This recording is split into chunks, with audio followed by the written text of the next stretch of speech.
Hey everyone, welcome back. Welcome to another video on React series. And इस video में हम बात करने वाले how you can make your React application faster.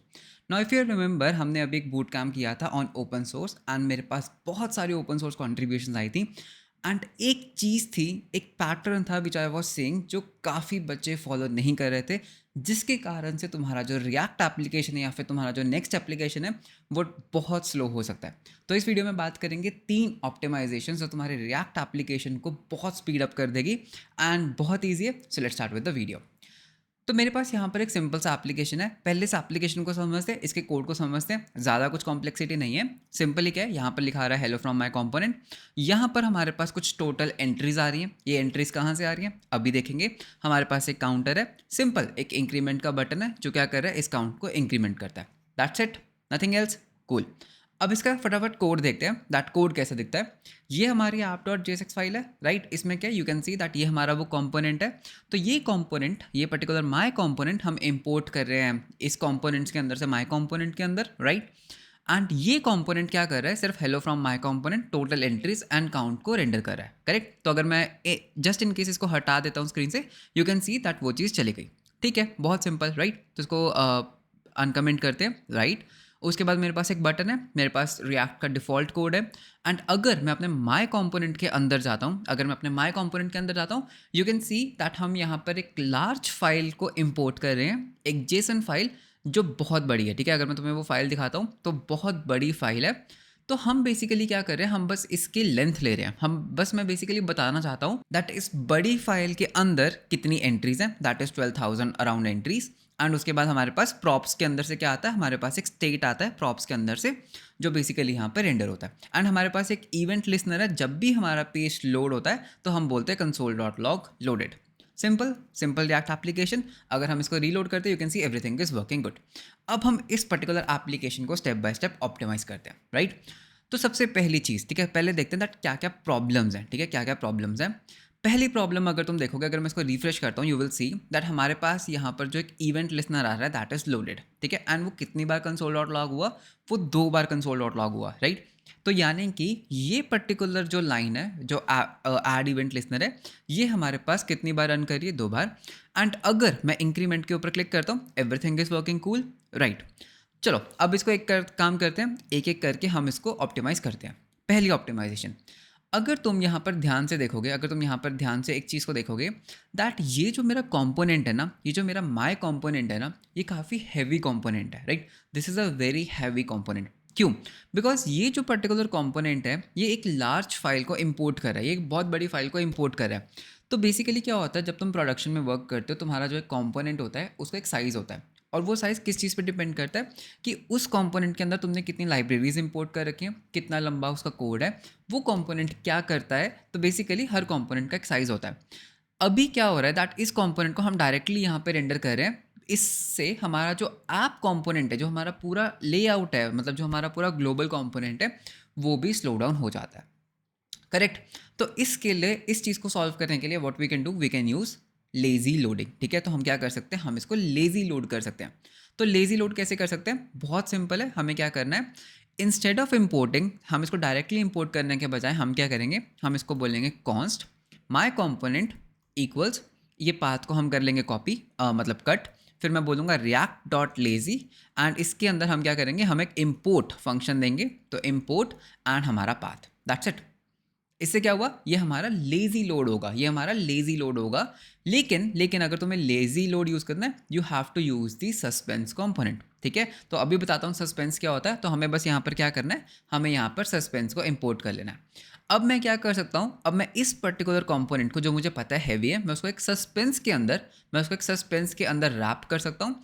And मैं यहाँ पर एक फॉल बैक दे सकता हूँ. ठीक है, एक फॉल बैक जो क्या होता है, जो एक रिएक्ट कंपोनेंट होता है. For example let us say that मैंने यहाँ पर एक पी टैग दिया, जिसके अंदर मैंने लिखा that this is loading. That's it, this is loading. इससे क्या होगा, अगर मैं वापस जाके अपने पेज को रिफ्रेश करता हूँ, you can see that this is loading.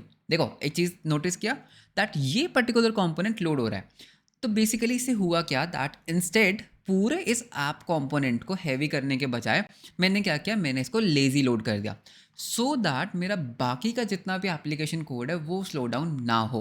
Okay, so this is the first optimization that you can make. तो इसमें क्या रहता है, तो हम बेसिकली कंपोनेंट्स को लेजी लोड करते हैं, how, using React dot lazy, number one. And उसके बाद हमें क्या करना होता है, हम उन कंपोनेंट्स को सस्पेंस के अंदर बाइंड कर देते हैं। हम उसके ऊपर एक लोडिंग स्टेट दे सकते हैं। For example you can give a skeleton, ठीक है, एक स्केलेटन लेआउट दे सकते हो। तो इससे क्या होगा, तुम्हारा बाकी का एप्लीकेशन लोड नहीं होगा, ठीक है, बाकी का एप्लीकेशन स्लो नहीं होगा।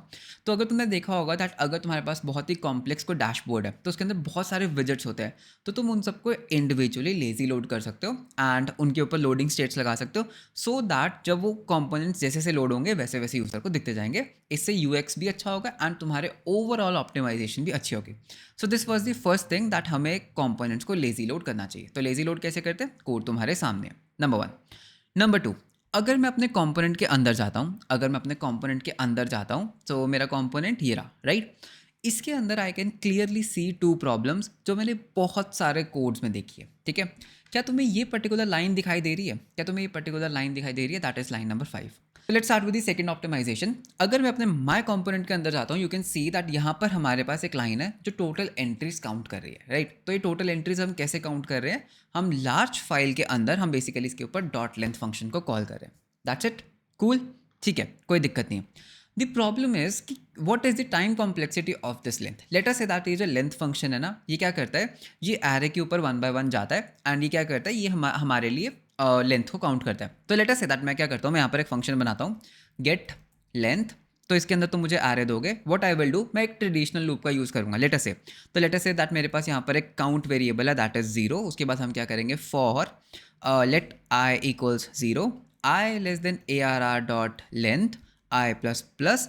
और उसके बाद हम क्या करेंगे, हम बेसिकली काउंट को इंक्रीमेंट करते जाएंगे हर बार एंड रिटर्न कर देंगे काउंट को। That's it, O of N complexity, ठीक है। एंड मैं क्या कर सकता हूँ, मैं यहाँ पर गेट लेंथ को कॉल करके हमारा जो लार्ज फाइल है इसके अंदर मैं सेंड कर दूंगा।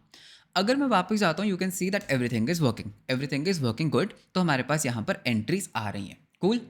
बट यहाँ पर एक प्रॉब्लम क्या है दैट अगर, अब यहाँ पर एक प्रॉब्लम को समझना, अगर मैं यहाँ पर इंक्रीमेंट को क्लिक करता हूँ, ठीक है, अगर मैं यहाँ पर इंक्रीमेंट को क्लिक करता हूँ तो क्या हुआ, बेसिकली जैसे हम इंक्रीमेंट को क्लिक करते हैं, यहाँ पर हमने इंक्रीमेंट किया तो ये काउंट चेंज हुआ, ठीक है। ये काउंट हमारे पास इसके अंदर, इस माई कॉम्पोनेंट के अंदर एज अ स्टेट जा रहा है। तो मतलब कि ये पूरा कॉम्पोनेंट, ये जो मेरा माई कॉम्पोनेंट है, ये री रेंडर हुआ, ओके। एंड री रेंडर होने के कारण क्या प्रॉब्लम हुई, ये पर्टिकुलर फंक्शन दोबारा से रन हुआ, गेट लेंथ फंक्शन दोबारा से रन हुआ एंड इसने ये कॉम्प्लेक्स टास्क जो O ऑफ n टाइम में रन करता है दोबारा से रन किया। सो इससे क्या होगा, जितनी बार भी मैं अपने प्रॉप्स को चेंज करूंगा, जितनी बार भी मेरा ये कंपोनेंट री रेंडर करेगा, व्हाट विल हैपन, मेरे पूरी की पूरी कंप्यूटेशन दोबारा से होगी, विच is not a good thing, correct. And अगर तुम इसको वेरीफाई करना चाहते हो, what you can do is, मैं यहाँ पर एक कंसोल डॉट लॉग लिखूंगा अपने फंक्शन में, console dot log that I am री कैलकुलेटिंग, ठीक है, या फिर हम बोलेंगे दैट आई एम कैलकुलेटिंग, ठीक है। तो अगर तुम अब ध्यान से देखोगे दैट जितनी बार मैं अपने काउंट को इंक्रीमेंट कर रहा हूँ तो क्या हो रहा है, दोबारा से वो काउंट कर रहा है। So this is not an optimal way, ठीक है। जब हमारे पास इसका ऑलरेडी हमने एक बार इसको काउंट कर ही लिया है, तो मैं इसको बार बार काउंट क्यों कर रहा हूँ, जस्ट बिकॉज हमारे प्रॉप्स चेंज हो रहे हैं, जस्ट बिकॉज मेरा कंपोनेंट री रेंडर हो रहा है, मुझे इसको बार बार कंप्यूट करना पड़ रहा है। तो इसको हम क्या कर सकते हैं, हम इसको मेमोराइज कर सकते हैं, राइट। कैसे, हम एक हुक को इंपोर्ट करेंगे दैट इज यूज मेमो, ठीक है। एंड उसके बाद मैं क्या करूँगा, मैं यहाँ पर यूज़ मेमो को यूज़ करूँगा, राइट, यूज़ मेमो को यूज़ करूँगा। तो यूज़ मेमो क्या करता है, यूज़ मेमो हुक बेसिकली एक कॉल बैक फंक्शन लेता है, इसके अंदर हमारा कोड एंड हमारा डिपेंडेंसी एरे। ये डिपेंडेंसी एरे क्या होता है, जब भी हमारा डिपेंडेंसी एरे चेंज होगा ये पर्टिकुलर फंक्शन दोबारा से रन करेगा, करेक्ट। सेव करते हैं, वापस चलते हैं एंड एक बार मैं इसको रीलोड करता हूँ। यू कैन सी दैट ये कंपोनेंट लोड हुआ एंड हमारे पास एक बार आया आई एम कैलकुलेटिंग एंड हमारे पास कैलकुलेशन आ गई। अगर मैं इंक्रीमेंट करता हूँ, यू कैन सी मेरा काउंट इंक्रीमेंट हो रहा है, लेकिन आई एम कैलकुलेटिंग दोबारा से नहीं हो रहा। क्यों, बिकॉज हमने उसकी वैल्यू को क्या कर लिया, हमने उसको मेमोराइज कर लिया, which is a good thing. तो ये भी एक बहुत अच्छी ऑप्टिमाइजेशन है। तो what you have to do, you have to use memos. तो जहाँ पर भी तुम कुछ कॉम्प्लेक्स कैलकुलेशंस करते हो वहाँ पर यूज़ मेमो हुक का यूज़ करो, सो दैट हम चीज़ों को मेमोराइज कर सकें, ओके। व्हाट हैपन्स अगर मैं यहाँ पर लेटर से हम यहाँ पर प्रॉप्स डॉट स्टेट को यहाँ पर मैं इम्पोर्ट यहाँ पर मैं यूज़ कर देता हूँ, so you will see what will happen, जब भी हमारे अब स्टेट चेंज होगी हम दोबारा से रिकैलकुलेट करेंगे। तो मतलब कि मैं इसको कंट्रोल कर सकता हूँ कब हमें इसको रिकैलकुलेट करना है एंड कब हमें इसको रिकैलकुलेट नहीं करना, okay. So this is a very good optimization. तो जब भी हम कोई कॉम्प्लेक्स टास्क करते हैं रिएक्ट में, यूज़ मेमो को यूज़ करना है। Okay, so this was our second optimization. Let's talk about the third one, which is most important. अगर तुम ये वाली पर्टिकुलर लाइन देखोगे, ये पर्टिकुलर लाइन क्या कर रही है? ये पर्टिकुलर लाइन एक इवेंट लिसनर ऐड कर रही है कि जब भी हमारा पेज, जब भी हमारी विंडो लोड होगी तो हम बोलेंगे console.log लोडेड. कूल, कोई प्रॉब्लम नहीं है, बहुत बढ़िया. अगर मैं यहाँ पर सोर्सेज टैब के अंदर जाता हूँ, ठीक है, सोर्सेज, एंड यहाँ पर व्हाट आई विल डू, मैं एक बार अपने पूरे पेज को रिफ्रेश कर देता हूँ, एंड यहाँ पर we have global listeners, right, and load के ऊपर you can see that already my component ने 2 बार अपना इवेंट लिसनर रजिस्टर कर दिया. ओके, ऐसा क्यों हुआ? पहली बार ये 2 बार क्यों हुआ? नंबर 1. एंड अगर मैं इंक्रीमेंट करता हूँ कुछ भी चीज़ को एंड मैं यहाँ पे रिफ्रेश करता हूँ, यू कैन सी दैट मेरे कॉम्पोनेंट, मेरा माई कॉम्पोनेंट इवेंट लिसनर्स को रजिस्टर करता ही जा रहा है, राइट. अगर मैं इसको और इंक्रीमेंट करता हूँ 2 बार एंड रिफ्रेश करता हूँ, यू कैन सी दैट मेरे इवेंट लिसनर्स बढ़ते ही जा रहे हैं. क्यों? बिकॉज जब भी हमारा प्रॉप चेंज होता है, हमारा कॉम्पोनेंट री रेंडर करता है एंड हर री रेंडर पे क्या करता है, एक इवेंट लिसनर को रजिस्टर कर देता है, which is not a good thing. तो इसको हम कैसे सॉल्व करें? सबसे पहली चीज़ what you have to do, हमें यहाँ पर यूज़ इफेक्ट का यूज़ करना है, राइट, यूज़ इफेक्ट का. एंड इसके अंदर हम क्या करेंगे, हम अपना इवेंट लिसनर लगाएंगे. Is this the most optimal solution? बिल्कुल भी नहीं. इसमें हमें क्या करना है, ये जो फंक्शन है, राइट, ये जो फंक्शन है, हम इसको एक बाहर एक्सट्रैक्ट आउट कर लेंगे. ठीक है, एक काम करते हैं, इसको अभी रन करके देखते हैं दैट अभी क्या होता है. अगर मैं इसको रिफ्रेश करता हूँ, यू कैन सी दैट अगर मैं इसको रिफ्रेश करता हूँ, अभी भी क्या हो रहा है, 2 बार वो कंपोनेंट, 2 बार ये पर्टिकुलर चीज़ रजिस्टर हो गई.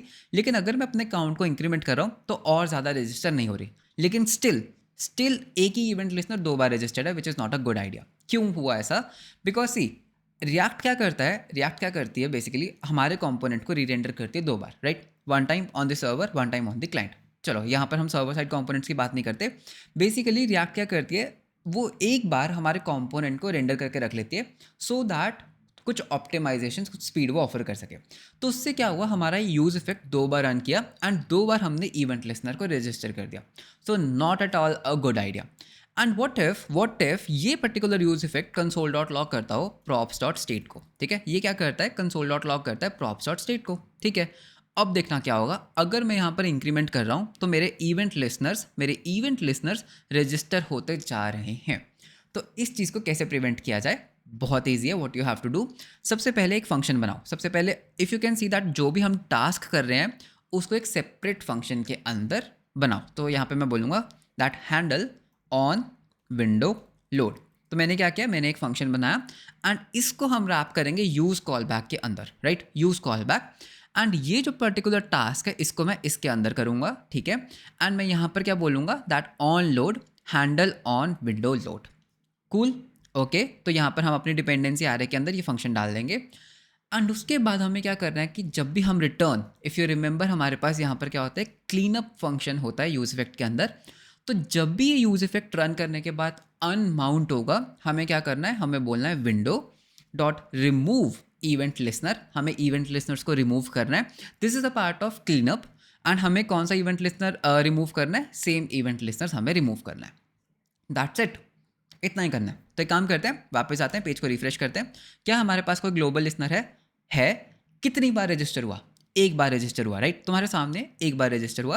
अगर मैं अपने अकाउंट को इंक्रीमेंट करके रिफ्रेश करता हूँ, यू कैन सी दैट वो एक ही बार रजिस्टर हुआ, which is a very good thing. Okay, so अगर तुम कोई भी, जितने भी इवेंट लिसनर्स लगा रहे हो, let us say that you have multiple event listeners, तो जितने भी इवेंट लिसनर्स हम लगाते हैं, you have to clean them up. Okay, नहीं तो क्या होगा, इवेंट लिसनर्स रजिस्टर होते जाएंगे, which is not a good idea. And बाद में इसको डीबग करना बहुत डिफिकल्ट हो जाता है. So these were the 3 optimizations. तो एक बार फटाफट रिवाइज कर लेते हैं. Number 1, you have to do lazy loading, suspense and lazy loading. Number 2, जब भी तुम कुछ कॉम्प्लेक्स कैलकुलेशन करते हो, हमेशा उसमें यूज़ मेमो हुक का यूज़ करो. एंड उसके बाद अगर तुम इवेंट लिसनर्स के साथ वर्क करते हो, you have to make a useCallback function. और उसको क्या करना है, हमें उसको क्लीन अप भी करना है.